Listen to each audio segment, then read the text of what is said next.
Bienvenue dans l'Instant Berbère, un podcast dédié à la culture amazigh sous toutes ses formes. Chaque épisode met en lumière les artisans, artistes et porteurs de projets engagés dans la transmission et la valorisation de ce patrimoine. Aujourd'hui, on entre dans les coulisses de l'Instant Berbère, un espace unique mêlant artisanat, art et rencontres culturelles. Pour nous en parler, j'ai le plaisir d'accueillir 4 femmes qui portent ce projet avec passion. Daya, fondatrice du projet, Siam, artiste peintre et directrice artistique, Alia, créatrice de la marque Créalia, et Inès, chargée de communication. Avant d'entrer dans le vif du sujet, j'aimerais d'abord que chacune d'entre vous se présente et nous raconte succinctement, si c'est possible, son parcours avant d'arriver chez l'Instant Berbère. Salut, c'est Daya. Alors moi, je suis née en Algérie. J'ai grandi là-bas, en Kabylie, à Tizi Ouzou. Je suis arrivée à Toulouse il y a une vingtaine d'années pour mes études. Et puis j'ai adopté Toulouse, ou c'est Toulouse qui m'a adoptée. Je pense que c'est un peu les deux. L'avantage de Toulouse, c'est que c'est à 1h20 d'Alger, donc ça, c'est top. Alors j'ai une vie pro conventionnelle qui consiste à faire du consulting et de la gestion de projet. Et ensuite, j'ai une vie pro plus passion qui consiste à m'investir dans des projets d'entrepreneuriat culturel et en particulier dans la valorisation de la culture amazigh qui est mon identité. Bonjour tout le monde, moi c'est Siam, je suis artiste peintre et donc directrice artistique aujourd'hui. Effectivement, moi j'ai commencé à baigner dans le milieu artistique tout simplement de par mon papa qui est manager d'artistes dans le hip-hop depuis toujours. Et en plus parce que aussi c'est vrai que j'ai grandi à Sarcelles, qui est une ville culturellement hyper riche. Et donc, j'ai vraiment baigné surtout dans la culture hip-hop, mais la culture afro de manière générale. Et ce qui m'a amené à faire beaucoup de choses au niveau artistique, de la danse au début. Et puis après, j'ai fait des études d'art. Et aujourd'hui, je travaille pour l'Instant Berbère. Bonjour, je m'appelle Alia, j'ai 55 ans. Moi, j'ai toujours été créative depuis l'enfance. Quand j'étais petite, je dessinais, j'aimais bien fabriquer des poupées en papier, je leur faisais des vêtements. Et ensuite, à l'adolescence, j'ai commencé à faire du tricot, du crochet, de la couture. Et après, quand je suis devenue adulte, j'ai fait mes études, j'ai commencé à travailler, mais j'avais toujours ce côté où, par exemple, quand je voulais un abat-jour, je le faisais, quand je voulais une boîte de rangement, je la faisais, quand ma fille, par exemple, elle voulait un tatouage au henné, je le faisais.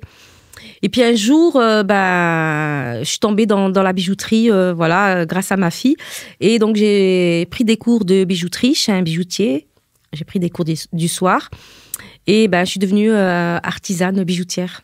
Bonjour, du coup, moi, c'est Inès, j'ai 23 ans. Je suis étudiante en communication. Ça fait maintenant 3 ans. Avant ça, j'étais en gestion de projet. Et du coup, j'avais décidé de me spécialiser en com. Et j'ai intégré une école de communication il y a 3 ans. Et là, c'est ma dernière année de master. Et du coup, ça fait 2 ans, ma deuxième année chez l'Instant Berbère. Daya, on va revenir à l'origine de l'Instant Berbère. Est-ce que tu peux nous raconter comment est née cette idée et ce qui t'a poussé à la concrétiser ? Alors, en fait, l'idée, elle est née d'une succession de choses, puisque en 2019, c'était ça en 2019, j'ai quitté le monde du salariat. Comme je dis tout à l'heure, dans le domaine du consulting des nouvelles technologies, parce que j'avais envie de m'investir dans un projet plus proche de mes origines, en particulier de l'Algérie, de me rapprocher en fait de mon pays. Et j'avais lancé à cette époque-là un projet de tourisme, pour ne pas citer Carnet d'Algérie. Comme ça lui fait une petite pub, vu que la page n'est pas non plus hyper alimentée. C'est un projet qui a commencé à naître en fait, sauf que le Covid l'a stoppé finalement. Mais bon, j'avais quand même cette idée de me raccrocher à un projet quand même qui me rapproche de mon identité. Et j'en ai parlé avec Torkia, en fait, à l'époque, qui est quand même la cofondatrice de ce projet. Et Torkia, c'est ta cousine. Ma cousine, ouais, exactement, c'est ma cousine. Son papa et ma mère sont frères et sœurs. Et on se disait, en fait, déjà, on a pas mal de questions de gens, de nos amis toulousains qui comprennent toujours pas, pour certains, ce que c'est que la culture amazigh. Donc l'idée, c'était de se dire, tiens, on peut pas voyager en ce moment. Si ça se trouve, la vie va changer après cette période de Covid. Comment on fait pour faire connaître un peu notre patrimoine culturel ici à Toulouse ? C'est comme ça qu'on a pensé le tiers-lieu, le lieu dédié à la culture amazigh à Toulouse. Quand on a préparé cette interview, tu m'as parlé de l'exil. Tu m'as dit, on s'en remet jamais vraiment. Et justement, ce projet, pour toi, c'est une manière d'entretenir un lien avec tes racines. C'était ça l'objectif poursuivi, en tout cas? Oui, alors effectivement, c'était l'objectif poursuivi. Et finalement, tu vois, en préparant ce podcast, je me suis rendu compte que ça a été au-delà de mes attentes parce que dans les faits, l'Instant Berbère, il y a toute une partie art artisanat où justement, c'est le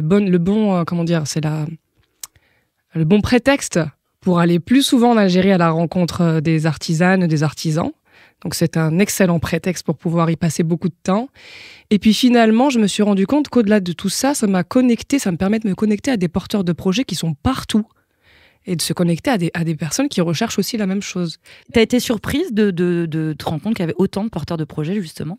Complètement, ouais. D'ailleurs, je crois que c'est comme ça que tu m'as contactée, Siam. C'est parce que toi aussi, tu cherchais des... Oui. Voilà. Et oui, je me suis rendu compte qu'on était quand même nombreux, alors déjà sur le territoire français, mais on se rend compte qu'en fait, c'est partout pareil, hein, aux États-Unis, en Allemagne. Enfin, il y en a plein des porteurs de projets qui sont liés à la culture amazigh. Et oui, j'ai été agréablement surprise de voir qu'il y en ait autant, oui, dans la diaspora. Et au début, c'était un projet en ligne. Comment t'es passé de cette boutique digitale à un lieu physique, vivant? Ça a pris combien de temps, si je peux dire? Alors moi, j'ai une petite tendance à être une tête brûlée. Ah bon? Voilà. Donc je me suis dit, pourquoi pas. Bon, la réalité de l'idée, c'est que quand même, c'est un projet qui nécessite quand même une connexion. Il faut qu'il y ait un peu de lien humain. Être en ligne en permanence, on est un petit peu déconnecté. L'idée, c'était quand même de créer un lieu. Il y avait toujours cette cible de créer un lieu à Toulouse, un vrai lieu physique où on se connecte aux gens. Donc, à un moment donné, il faut sauter le pas. Il faut se dire aussi quand même, la réalité, c'est que j'étais quand même aussi pas mal encouragée par mon conjoint. Donc faut bien lui remettre ça. Et puis l'arrivée de Siam aussi m'a pas mal encouragée là-dedans. Siam, justement, ton parcours artistique, il est très riche. Tu as grandi dans un environnement multiculturel. En quoi cette diversité influence ta vision dans l'Instant Berbère? Alors, des événements en fait sur la culture, des événements ou des entreprises qui se font sur la culture amazigh en France, il y en a. Comme tu disais, il y en a. Mais en fait, souvent... quand on est né en France et qu'on va à ce genre d'événement ou ce genre de lieu, souvent on se dit c'est un peu daté, c'est un peu folklore. Et du coup, moi, le côté multiculturel, j'ai essayé de l'apporter parce que je voulais donner une autre image de la culture. Donc c'est cette façon-là. Et je trouvais que souvent, quand on parle des Maghrébins, on parle pas beaucoup de l'Afrique, alors qu'on est africain. Et donc voilà, on est un peuple multiple. Les peuples amazighs, ils sont multiples aussi. Donc en fait, tout simplement maintenant, comment faire pour le retranscrire? Voilà.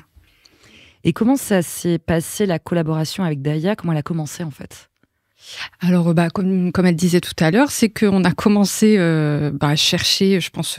l'une comme l'autre, en fait, d'autres personnes qui avaient un peu les mêmes revendications, si je peux dire ça comme ça. Et puis, sur les réseaux sociaux, moi, j'habitais à Albi à cette époque-là, donc je travaillais beaucoup sur les réseaux, parce que du coup, j'étais moins en ville, quoi. Maintenant, je suis à Toulouse, donc c'est plus facile. Mais voilà, je vendais énormément mes tableaux comme ça, juste en ligne, et puis je cherchais à créer du lien. Et il se trouvait qu'on était toutes les deux dans cette recherche-là, avec des thématiques communes, dont la culture amazigh. Donc, en fait, ça s'est fait assez naturellement. Après, je pense qu'on a toutes les deux un tempérament un peu... tête brûlée. Quand on s'est rencontrés, ça a été très très vite. Voilà, on s'est proposé des choses et puis on s'est revus et ça a matché, quoi. Ta devise, c'est le mélange des arts, l'art du mélange. Comment est-ce que ça se traduit chez l'Instant Berbère et aussi dans ton travail artistique? Oui. Alors, cette devise-là, en fait, ça m'est venu à force de travailler. Il y a deux choses, en fait, comme j'expliquais un peu l'autre fois, c'est qu'il y a le côté, la forme et le fond. Donc, la forme, c'est la manière dont, c'est-à-dire les techniques que je vais utiliser. Donc, ça peut être multiple, c'est parce que, je fais de la peinture, effectivement, je vais utiliser des techniques du graffiti, mais aussi de l'impressionnisme. Mais ça peut être aussi dans la manière de retranscrire les choses en vidéo. Et après, il y a la forme, donc le sens. Et le mélange, en fait, pour moi, c'est ça. C'est ce mélange qui est en moi d'abord, bien sûr, en premier lieu, mais aussi qui est en nous. On est rarement que algérien ou que je ne sais quelle origine.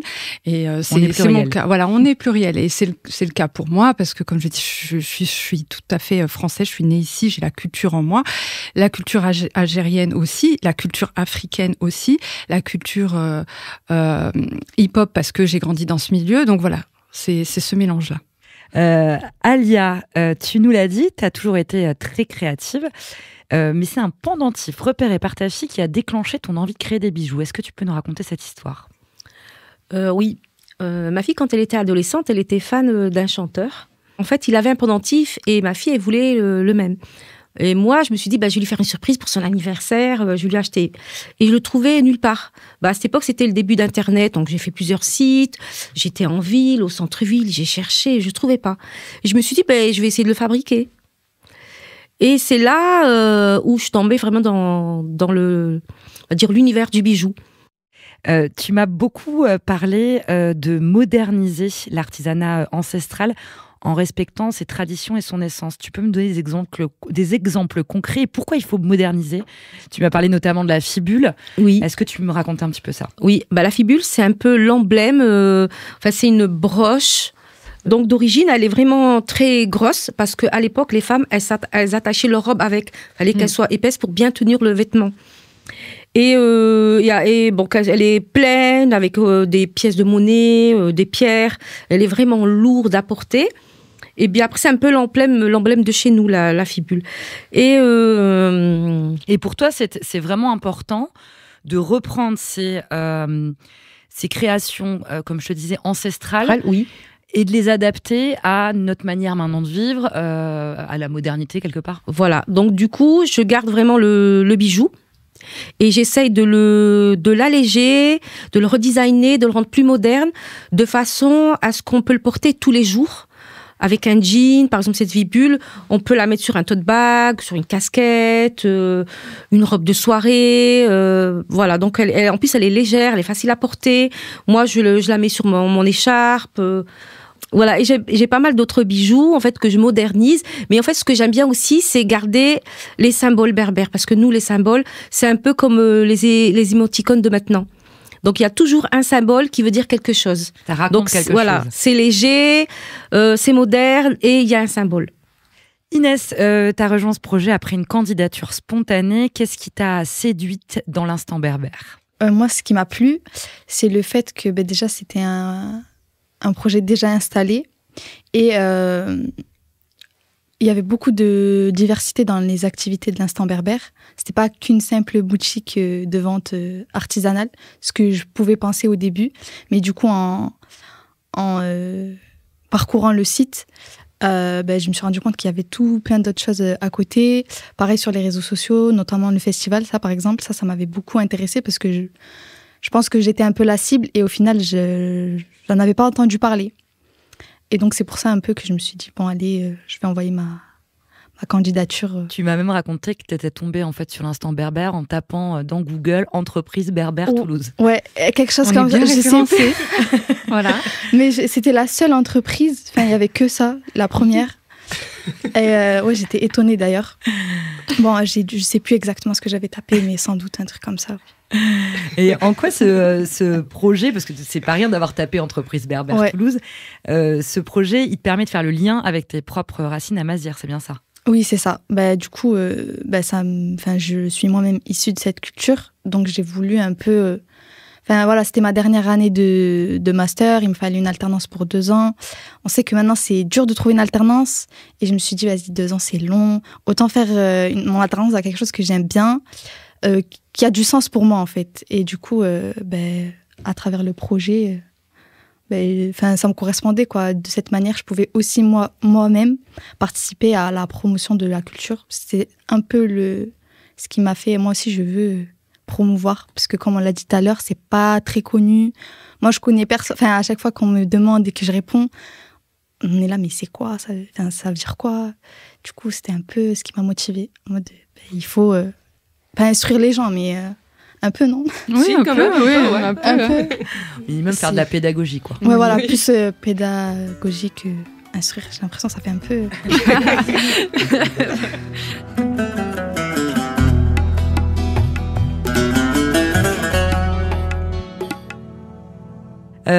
Ça, c'est pour l'histoire de la création un peu de l'instant berbère. Aujourd'hui, Daya, tu dis que le projet, il est à 30% de sa cible. Qu'est-ce qui manque encore pour atteindre l'idéal que tu avais en tête quand tu l'as lancé? Beaucoup de place. Ouais. beaucoup de place. De la place.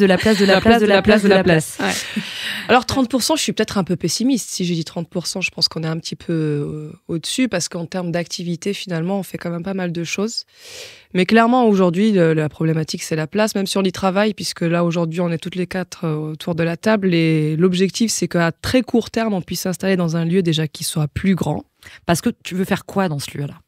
C'est toujours la cible du tiers-lieu culturel, c'est-à-dire qu'on a aujourd'hui un endroit qui est quand même très occupé par la partie boutique. Mais dans cette boutique, on fait quand même l'effort aussi d'organiser des ateliers créatifs, mais c'est limité, on peut accueillir très peu de personnes. Et pour tout ce qui est événementiel, c'est aussi très limité, on peut pas faire forcément de concerts ou de choses comme ça.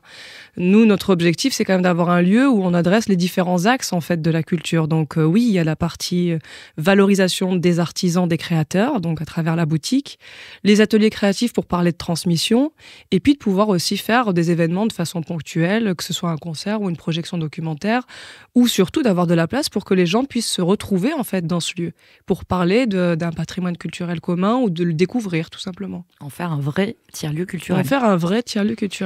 400 mètres carrés par exemple.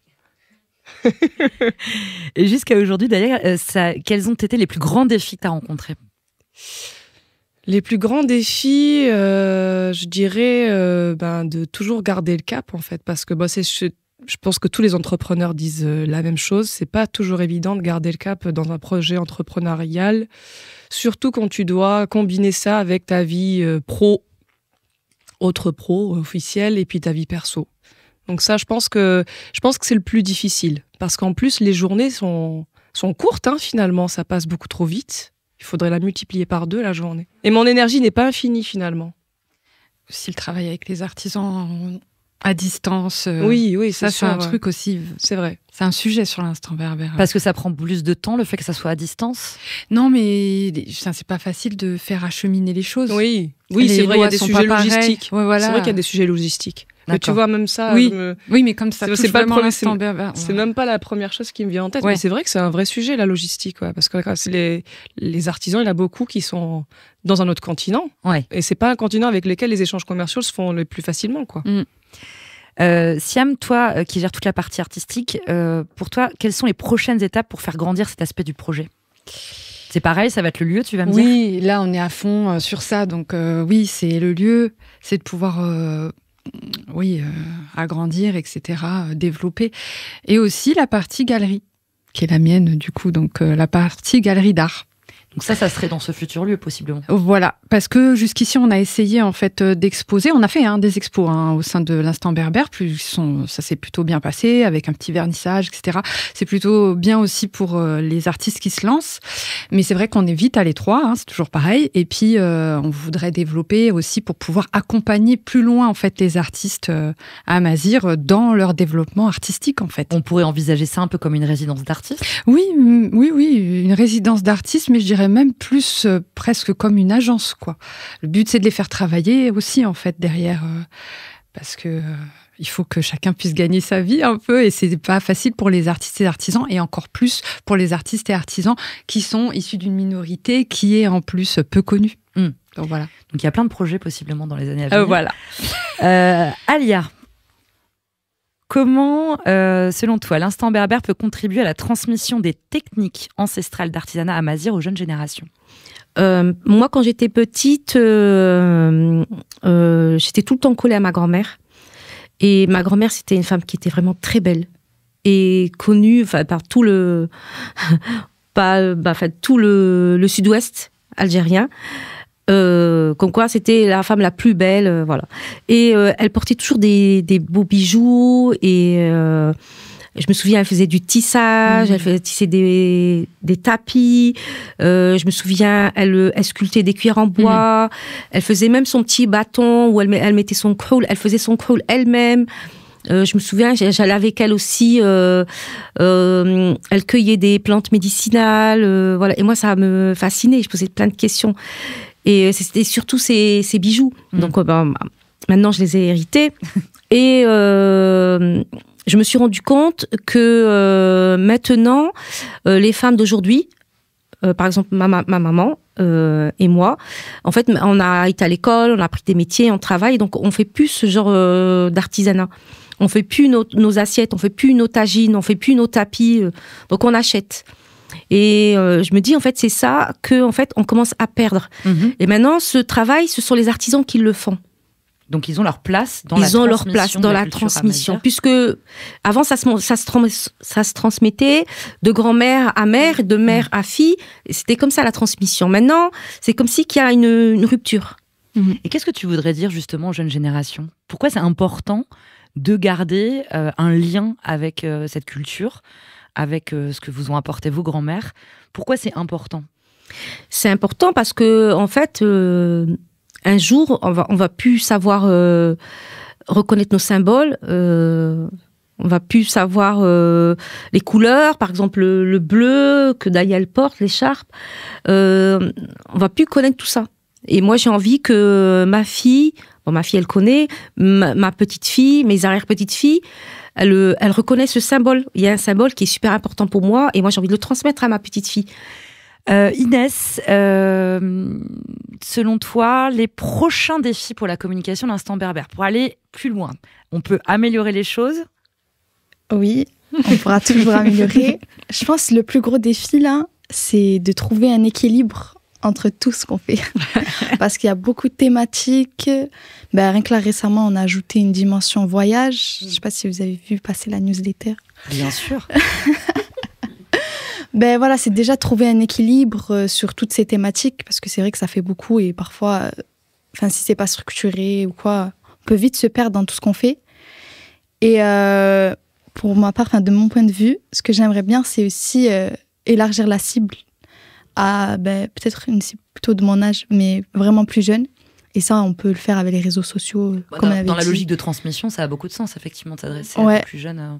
C'est ça. En fait, comme elle disait, nous, on connaît pas trop. Enfin, moi, ça va, on va dire, mais je sais que même mes petites sœurs, comparées à moi, c'est moins. Dans mon entourage, les gens de mon âge, ils connaissent pas. Ils ont même pas, en fait, envie de s'intéresser pour la plupart. Parce que on est toujours là en mode, mais c'est peut-être trop ancien, ancestral, trop dans les traditions. On n'a pas grandi dans ça ici, nous, en France. Du coup, trouver un moyen de moderniser tout ça et donner envie aux jeunes d'apprendre et de leur montrer que c'est pas juste aller tisser des tapis ou quelque chose que nous, on assimile à quelque chose d'ancien. Et ça passe par les réseaux sociaux, du coup. Oui, beaucoup. Les réseaux sociaux. Ouais. Et on peut retrouver ça partout. Par exemple, les bijoux, c'est pour tout le monde. Et rien que le simple fait qu'il y ait un symbole dessus, voilà, là, on connecte à la culture et pourtant, c'est une bague, quoi. Le gros événement cette année, c'est Amlili Amazigh Festival, le festival dédié à la culture amazigh à Toulouse. C'est la 2e édition. Le but, c'est d'aller encore plus loin que la première édition.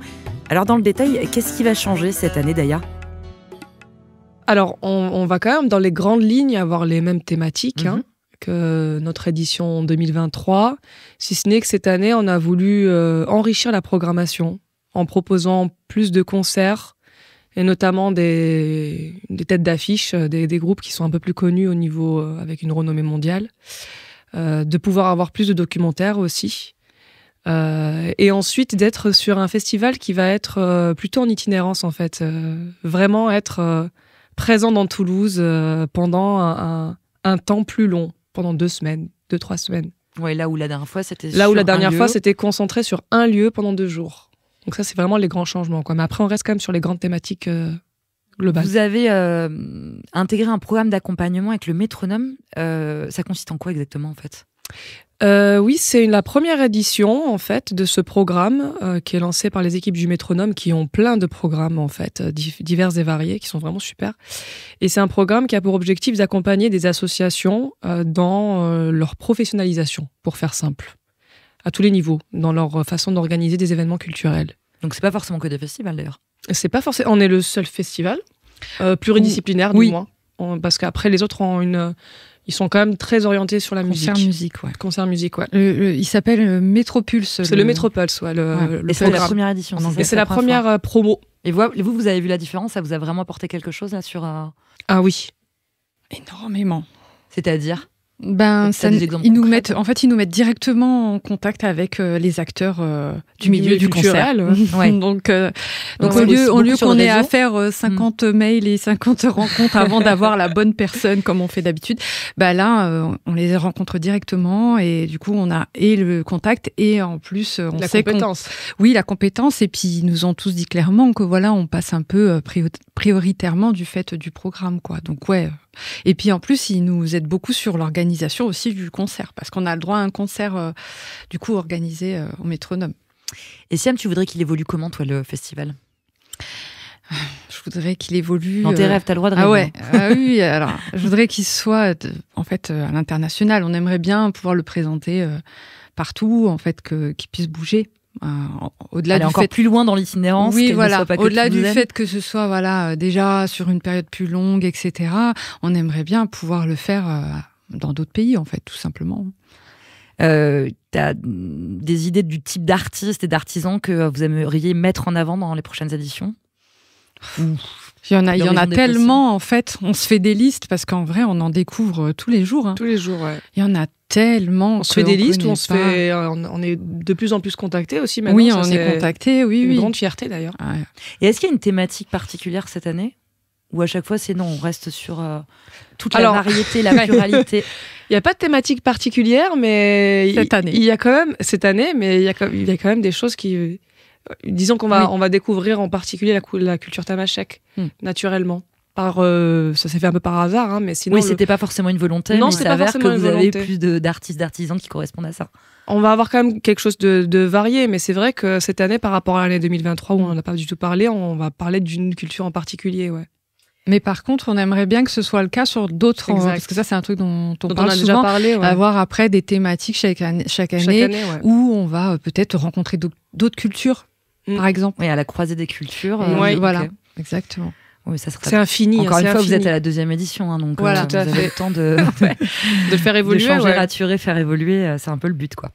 Alia, en tant que créatrice de bijoux, ce genre de festival, c'est important? Oui, c'est important pour les artisans parce que on va exposer notre travail et ça va nous faire connaître. Et on va pouvoir discuter avec les personnes, parler de notre culture, la façon comment on travaille, surtout moi la bijouterie artisanale. Donc j'utilise pas de machine, je fais tout de A à Z, je fais ma fonte, je fais mes plaques, mon fil. Et c'est un plaisir de parler avec les gens, de leur raconter un peu. Et après, il n'y aura pas que moi, il y a d'autres artisans aussi. Donc, c'est des moments d'échange, en fait. Oui, et puis même nous, entre artisans, on échange, on discute. Là, à la première édition, j'avais rencontré un Touareg qui faisait des bijoux. J'ai rencontré Iswaran. Elle est kabyle, elle fait des très beaux bijoux. On a échangé. De podcast avec elle. Voilà, oui, on a échangé nos savoir-faire et jusqu'à aujourd'hui, on discute souvent ensemble. Oui, donc ça crée des liens. Ça peut influencer ton travail, ça peut apporter des sources d'inspiration. Oui, tout à fait. Et certains de ces bijoux m'inspirent. Oui, tous les jours. Oui. Inès, de ton côté, c'est un défi en termes de communication, ce genre de festival. Tu m'as dit que c'était une première pour toi d'avoir... C'est la première fois. C'est une pression quand même. Tout va bien se passer. Elle nous regarde à chaque fois, la pauvre. Je vais pas vous froisser. T'inquiète pas, tu peux y aller. Non, mais c'est une bonne pression, comme tu disais. Ouais. C'est la première fois que je fais de la com événementielle. Bon, c'est pas encore lancé, mais ça arrive bientôt. Du coup, j'ai un peu la pression, mais normalement, ça devrait le faire. Et si on veut suivre dans les prochaines semaines, dans les prochains mois, tout ce que vous allez savoir au fur et à mesure ou tout ce que vous allez bien vouloir nous dire sur le festival, comment on fait? Newsletter? Newsletter. On s'abonne à On la s'abonne newsletter. surtout aux réseaux sociaux. D'accord. Instagram, l'Instant Berbère, Mlily, du coup. Et du coup, il y a aussi le site Mlily, hein, pas que l'Instant Berbère. Et on aura toutes les infos. ouais, vous aurez toutes les infos. Pour finir, je vais faire un dernier tour de table et je vais vous demander, on va commencer par toi Daya, si vous deviez définir l'Instant Berbère en un mot ou en une phrase. C'est un lieu de reconnexion ou de découverte de la culture amazigh selon d'où on vient, et puis d'échange. Siam? Moi, je suis restée sur la maison. C'est une maison chaleureuse, une maison où on se rencontre, douillette, joyeuse, ouais. Alia? C'est un projet porteur de sens qui met en valeur l'artisanat, les artisans et notre culture. Et Inès? Non, moi, je dirais que c'est dynamique, passionné, un projet dynamique, parce qu'on a plein de thématiques, on bouge beaucoup, on propose plein de choses, c'est festif. Enfin, ça bouge beaucoup, quoi, l'Instant Berbère. Pour suivre l'Instant Berbère, retrouvez-nous sur les réseaux, à la boutique et bien sûr, très bientôt au Festival Mlily. À très bientôt. À bientôt. Altim Lilith.